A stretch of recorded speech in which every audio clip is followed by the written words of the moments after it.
Hello friends, നമ്മളിന്ന് ഞാൻ ഇന്ന് കാണിക്കുന്ന ഒരു പുതിയൊരു വീഡിയോ ആണ്. കാരണം കൃഷി നമ്മൾ ചെയ്തിട്ട് കാര്യമില്ല. കൃഷി ചെയ്യുന്നതോടൊപ്പം തന്നെ അതിന് സംരക്ഷിക്കാനുള്ള സംവിധാനം കൂടി നമ്മൾ ഏർപ്പെടുത്തണം. ഇപ്പോൾ വന്യമൃഗശല്യം രൂക്ഷമായൊരു സാഹചര്യമാണ് ഇപ്പോൾ ഉള്ളത്. ഇപ്പോൾ എല്ലായിടത്തും എവിടെ നോക്കിയാലും നമുക്കറിയാം വന്യമൃഗം പലതരത്തിലുള്ള ആക്രമണം നടത്തിക്കൊണ്ടിരിക്കാം. അപ്പം അതിനെ പ്രതിരോധിക്കാനുള്ള സംവിധാനം എന്താണ്? അപ്പോൾ പന്നി, മാന് ഇങ്ങനെയുള്ള സാധനങ്ങളൊക്കെ ശരിക്കും പന്നിയൊക്കെ സാധാരണ എല്ലാ ഇടങ്ങളിലും പന്നി ശല്യമുണ്ട്. അപ്പോൾ അതിനെ പ്രതിരോധിക്കാനുള്ളൊരു മാർഗ്ഗമാണ് ഇപ്പോൾ ഞാൻ കാണിക്കാൻ പോകുന്നത്. അത് ഫെൻസിങ് ആണ്. അതിൻ്റെ ഇട്ട രീതിയും ആ ഉപകരണത്തിൻ്റെ പ്രവർത്തനവും ഇപ്പോൾ ഞാൻ നിങ്ങൾക്ക് വിശദീകരിച്ചു തരാം. അപ്പോൾ നമുക്ക് മനസ്സിലാവും നമ്മൾ കൃഷി ചെയ്താൽ അത് രക്ഷപ്പെടണമെങ്കിൽ ഇങ്ങനെയുള്ള കാര്യങ്ങളൊക്കെ ചെയ്തെങ്കിൽ മാത്രമേ കൃഷി കൊണ്ട് നമുക്ക് രക്ഷപ്പെടാൻ സാധിക്കൂ. ഇതാണ് ഞാനിവിടെ ചെയ്തിരിക്കുന്ന എൻ്റെ 1.5 ഏക്കറോളം വരുന്ന സ്ഥലത്ത് ചെയ്തിരിക്കുന്ന ഫെൻസിങ് സംവിധാനമാണ് ഈ കാണിച്ചുകൊണ്ടിരിക്കുന്നത്. 2 വയർ കണ്ടല്ലോ, ഇത് സോളാറിലാണ് പ്രവർത്തിക്കുന്നത്. സോളാറിന് പ്രവർത്തിക്കുന്ന ഒരു സിസ്റ്റമാണിത്. അപ്പോൾ സോളാറിന് നമ്മൾ ഇതേപോലെ ഒരു മുകളിലൊരു 100-ൻ്റെ സോളാർ വെച്ചിട്ടുണ്ട്. ആ സോളാറിൽ നിന്ന് ഈ മെഷീനിലേക്ക്, ഇതാണ് ഇത് വർക്ക് ചെയ്യുന്ന അല്ലെങ്കിൽ ഫെൻസിങ്ങിലേക്ക് വലിച്ചിരിക്കുന്ന ലൈനിലേക്ക് പോകുന്ന കണക്ഷൻ. ഇതായി ഇപ്പോൾ ഇത് കണ്ടല്ലേ, ഇത് കണ്ടല്ലോ, ഇത് അതിൽ ആ മെഷീൻ്റെ ഉള്ളിൽ നിന്ന് വരുന്നതാണ്. അതിലേക്ക് പവർ ചെന്നിട്ട് കയറി ഇറങ്ങി നേരെ പുറത്ത് കമ്പിയിലേക്ക് പോകും. ഞാൻ കാണിച്ചു തരാം. ഇതിങ്ങനെയാണ് ചെയ്യുന്നത്. കണ്ടല്ലോ, ഇതൊരു സിസ്റ്റമാണ് ഇതിൻ്റെ അകത്തുള്ളത്. ഇത് വേണമെങ്കിൽ ബാറ്ററി ചാർജ് ഇല്ലാതെ വരികയാണെങ്കിൽ നമ്മൾ പുറത്ത് ചാർജ് ചെയ്യാൻ വേണ്ടി, കറണ്ട് ചാർജ് ചെയ്യാൻ വേണ്ടി കൊടുത്തിരിക്കുന്ന ഒരു ചാർജറാണ്. ആവശ്യമുണ്ടെങ്കിൽ മാത്രം ഇരിക്കാൻ വേണ്ടി മാത്രം. ഇപ്പോൾ അങ്ങനെ ഈ രീതിയിൽ വർക്കൗട്ട്. ഇതിനേതാണ്ട് 4000 രൂപയോളം വില വരും. ബാറ്ററിക്ക് ഒരു 6500. സോളാറിനും അതുപോലെ തന്നെ 3000 രൂപയാണെന്ന് തോന്നുന്നു. എല്ലാം കൂടി ഈ 1.5 ഏക്കർ ഞാൻ ഫെൻസിങ് ചെയ്തപ്പോൾ എനിക്ക് വന്ന ചിലവ് 50,000 രൂപയാണ്. കാലിട്ട് കമ്പി വലിച്ച് എല്ലാ ചിലവുകളും അതിനകത്ത് ഉൾപ്പെടും. അപ്പോൾ അതിനുശേഷം ഒരു മൃഗവും നമ്മുടെ ഈ തോട്ടത്തിലേക്ക് കയറിയിട്ടില്ല ഇതുവരെ. അല്ലെങ്കിൽ പന്നി, മാൻ അങ്ങനെയുള്ള മൃഗങ്ങളുടെ ശല്യമാണ് ഇവിടെ കയറിയിട്ടുണ്ടായിരുന്നത്. ആ ശല്യങ്ങളൊക്കെ തീർന്നു. ഇപ്പോൾ ഒരു മൃഗം പോലും പറമ്പിലേക്ക് കയറുന്നില്ല. അതിന് ബാക്കി കമ്പി വലിച്ച ഭാഗം കൂടി ഞാനിപ്പോൾ കാണിച്ചു തരാം. ഹലോ ഫ്രണ്ട്സ്, ആ കാണുന്നതാണ് നമ്മുടെ സോളാർ പാനൽ. ആ സോളാർ പാനലിന് കണക്ട് ചെയ്തിരിക്കുന്ന വയറാണ് നിങ്ങളിപ്പോൾ കണ്ടുകൊണ്ടിരിക്കുന്നത്. ഇത് നമ്മുടെ ബാറ്ററിയിലേക്ക് കണക്ട് ചെയ്തിരിക്കുകയാണ്. നമ്മുടെ ഈ വയർ ബാറ്ററിയിലേക്ക് കണക്ട് ചെയ്തിട്ടുണ്ട്. എന്നിട്ട് സോളാർ പാനലിൽ നിന്ന് 2 കമ്പികൾ, അത് നെഗറ്റീവും പോസിറ്റീവും 2 കമ്പികളെ ഇപ്പോൾ കാണുന്നത്, അത് നേരെ ലൈനിലേക്ക് കൊടുക്കുകയാണ്.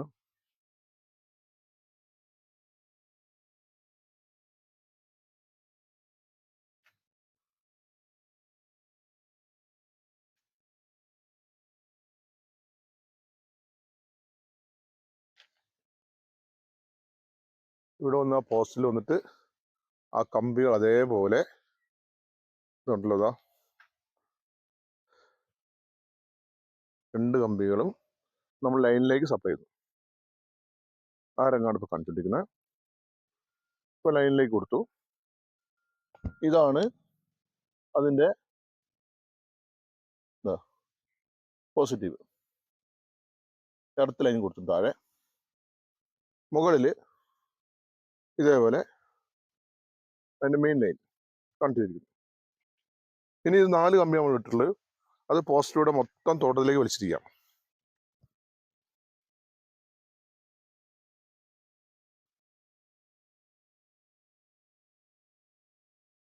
ഇങ്ങനെ ചെയ്താൽ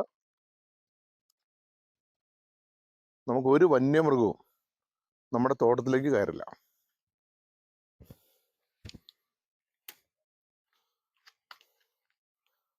കാണാം, ഇത് ഓട്ടോമാറ്റിക്കായിട്ട് വർക്ക് ചെയ്യുന്ന ഒരു സാധനമാണ്. രാവിലെ 6 മണിക്ക് ഇവിടെ ഇത് ഓഫാവും. രാത്രി വൈകുന്നേരം 6 മണി 7 മണിയോടുകൂടി ഓണാവും ചെയ്യും. ഇത് ചെയ്താൽ ഒരിക്കലും ഒരു വന്യമൃഗത്തെയും നമുക്ക് പേടിക്കണ്ട.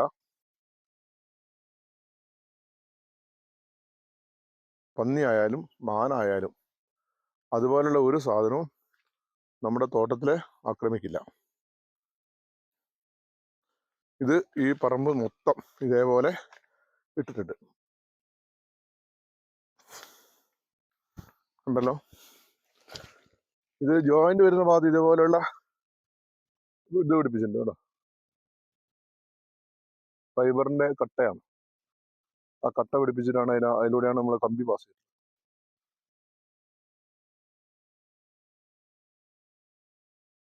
ഒരിക്കലും പേടിക്കേണ്ട, വന്യമൃഗങ്ങളെ പേടിക്കേണ്ടാത്ത ഒരു സാധനമാണ്. ഇത് മൊത്തം നമ്മൾ ഇട്ടിട്ടുണ്ട്. ഇങ്ങനെ ചെയ്തെങ്കിലേ കൃഷിയിൽ നമുക്ക് വിജയിക്കാൻ പറ്റും. അല്ലെങ്കിൽ വന്യമൃഗങ്ങളെ ആക്രമിച്ച്, പന്നി എല്ലായിടത്തും ഉണ്ട്. പന്നിയുടെ ആക്രമണം മൂലം നമുക്ക് ശരിക്കും പറഞ്ഞാൽ ഒരു വിളകളും കൃഷി ചെയ്യാൻ പറ്റാത്ത സാഹചര്യമുണ്ട്. അതിന് മാറ്റം വരുത്താനാണ് നമ്മളിങ്ങനെ സംവിധാനം ആലോചിച്ചത്. കണ്ടല്ലോ, ഇതുപോലെ ക്രോസിങ് വരുന്ന സ്ഥലത്ത് കട്ടയ്ക്ക് ചെറിയ വ്യത്യാസം ഉണ്ടെങ്കിൽ കാണിച്ചു തരാം. ഇതുപോലുള്ള കട്ടയാണ് ഉപയോഗിച്ചിട്ടുള്ളത്. ഇതാണ് ക്രോസിങ്. ഇപ്പൊ നമ്മൾ മൂലയ്ക്ക് കാല് ഇതേപോലെ ഉറപ്പിച്ചതിന് ശേഷം കമ്പി ഇതേപോലെ വലിക്കുന്നു. ഇതിന്റെ തൊട്ടപ്പുറത്ത് കാടാണ്. അവിടെയൊക്കെ പന്നികൾ ഇഷ്ടം പോലെ ഉണ്ട്. നിങ്ങൾക്ക് കാണാം, വലിയ കാടാ. കാട് എന്ന് വെച്ചാൽ ഒരാളുടെ സ്ഥലം തന്നെയാണ്, ഫോറസ്റ്റ് ഒന്നല്ല. പക്ഷെ അവിടെ പന്നികളുണ്ട്. അവർ പണിയെടുക്കാത്ത പറമ്പായതുകൊണ്ട് അതിൽ പന്നിയുണ്ട്. ആ പന്നിയൊക്കെ ഇങ്ങോട്ട് കയറി വരും. ഇത് ഇട്ടതിന് ശേഷം എൻ്റെ പറമ്പിലേക്ക് ഒരു പന്നി പോലും ഇതുവരെ കയറിയിട്ടില്ല. സ്ഥലം കാണുമ്പോൾ നിങ്ങൾക്ക് മനസ്സിലാവും. ഉണ്ടല്ലോ, ഇതേപോലെയാണ് നമ്മൾ ചെയ്തിരിക്കുന്നത്.